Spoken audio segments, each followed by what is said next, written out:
Dear friends, welcome to Grow with Afreen. In today's session, we'll explore various pathways that can lead you to Canada.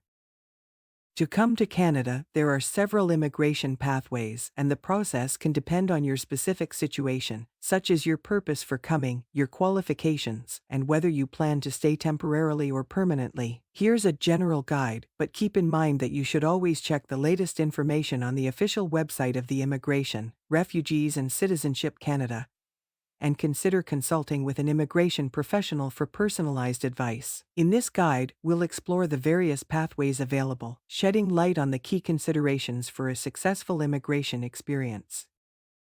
Determine your eligibility. Identify the most suitable immigration program based on your situation. Common pathways include express entry, provincial nominee programs, family sponsorship, and work permits. Express entry system. If you are looking to immigrate permanently and are a skilled worker, you may consider the Express Entry system. It manages applications for 3 economic immigration programs: the Federal Skilled Worker Program, the Federal Skilled Trades Program, and the Canadian Experience Class. Provincial Nominee Program.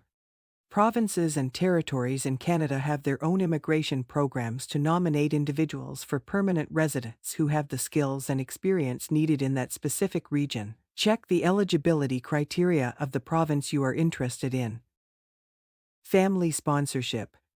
If you have close relatives who are Canadian citizens or permanent residents, they may be able to sponsor you for immigration. This is commonly applicable to spouses, common law partners, parents, and dependent children. Work permits. If you have a job offer from a Canadian employer, you may apply for a work permit. The employer may need to obtain a labor market impact assessment in some cases. Study permits.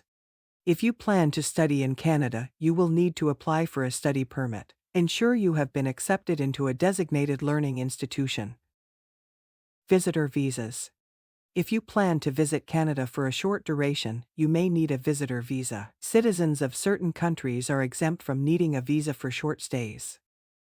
Language proficiency and educational credential assessment. For many immigration programs, you may need to prove your language proficiency in English or French. Additionally, you might need an educational credential assessment to demonstrate the equivalency of your foreign education credentials. Submit your application.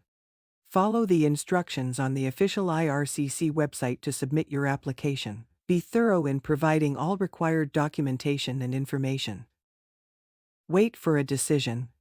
The processing times can vary based on the immigration program and the specifics of your application. You can check the status of your application online.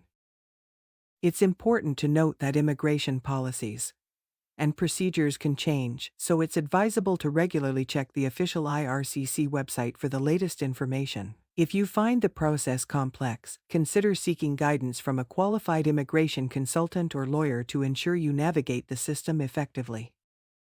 If you found this video informative, or if you're already packing your bags mentally, don't forget to give it a thumbs up and hit that subscribe button for more content about life, travel, and adventure.